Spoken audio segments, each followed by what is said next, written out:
Selamat pagi teman-teman, selamat pagi Serhadi. Kami dari kelompok 5 ingin memaparkan hasil presentasi kami mengenai karantina hewan.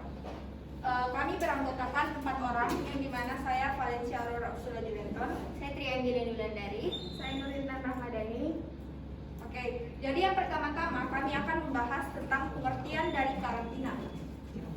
Jadi pengertian dari karantina sendiri itu mengatur, mengawasi, mengamankan segala sesuatu yang menyangkut masalah kesehatan yang dimana dilaksanakan oleh petugas karantina. Maksud dari pengertian ini yaitu dimana karena Indonesia terdiri dari berbagai macam binatang dan ditumbuhi berbagai macam tanaman, kita harus menjaganya dari hama penyakit yang dimana terdiri dari virus, fitoplasma, serangga, fungi, bakteri, gulma, dan cacing yang dapat membuat tumbuhan dan hewan ini tertular virus-virus seperti ini. Adapun tujuan dari penyelenggaraan karantina yaitu untuk mencegah masuknya HPHK dan menyebarnya HPHK lalu dibawa keluar di daerah Indonesia.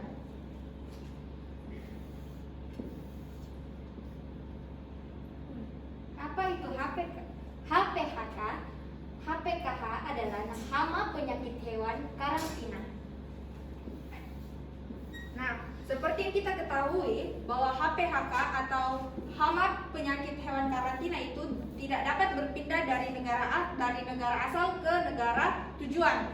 Dia tidak dapat berpindah dengan sendirinya. Dia dapat berpindah jika ada media atau inang dan dari HPHK sendiri dan dapat berpindah ke negara tujuan. Adapun media pembawa HPHK atau hama penyakit hewan karantina yang pertama itu adalah hewan peliharaan atau hewan ternak, di mana terdapat ayam, burung ataupun sapi, dan juga ada produk hewan. Produk hewan ini dibagi menjadi dua, yaitu BAH atau bahan asal hewan berupa daging ataupun susu, dan hasil bahan asal hewan seperti sosis. Nah, persyaratan-persyaratannya itu terdiri dari dua kategori. Yang pertama, persyaratan terhadap hewan dan produk hewan yang dimasukkan ke negara Republik Indonesia. Maksudnya ini itu antara negara ke negara. Contohnya kayak Malaysia mau masuk ke Indonesia. Yang kedua, itu tentang persyaratan terhadap hewan dan produk hewan yang dibawa atau dikirim dari satu area ke area lain. Maksudnya ini di Indonesia tapi di beda provinsi. Contohnya ke Makassar mau masuk ke kota Jakarta. Persyaratan terhadap hewan dan produk hewan yang dimasukkan ke NKRI. Yang pertama, dilengkapi sertifikat kesehatan. Yang kedua, dilengkapi surat keterangan asal dari tempat asal bagi media pembawa yang tergolong benda lain. 3. Melalui tempat pemasukan yang telah ditetapkan. 4. Dilaporkan dan diserahkan kepada petugas karantina untuk keperluan karantina. Adapun persyaratan terhadap hewan dan produk hewan yang dibawa atau dikirim dari satu area ke area lain, yaitu dilengkapi sertifikat kesehatan yang diterbitkan oleh dokter hewan karantina atau pengeluaran dan transit.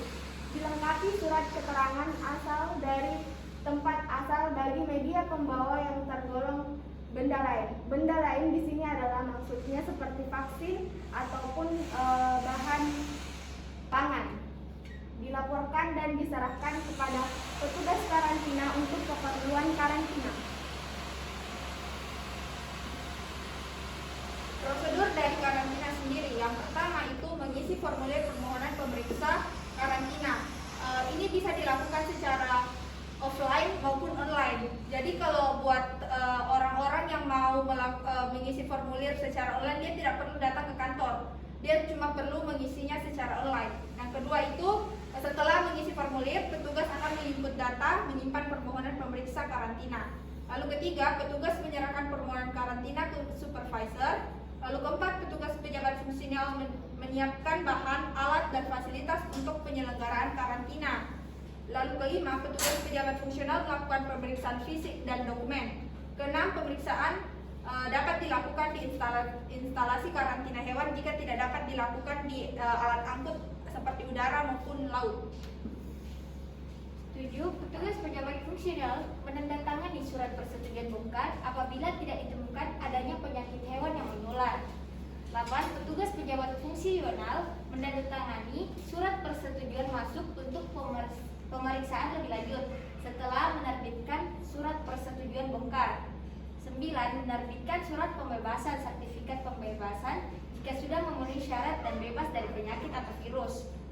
Setelah masuk dalam karantina, petugas pejabat fungsional melakukan pengamatan dan pengambilan sampel. Lamanya masa karantina tergantung pada lamanya masa pengamatan dan pengambilan sampel. Petugas pejabat fungsional mengeluarkan surat pelepasan. Lalu yang ke-13 itu sertifikat pelepasan dapat diterbitkan setelah pengguna jasa menyelesaikan kewajiban pembayaran. Ke-14, jika pada saat verifikasi dokumen ditemukan ketidaksesuaian, maka media pembawa ditolak pemasukannya.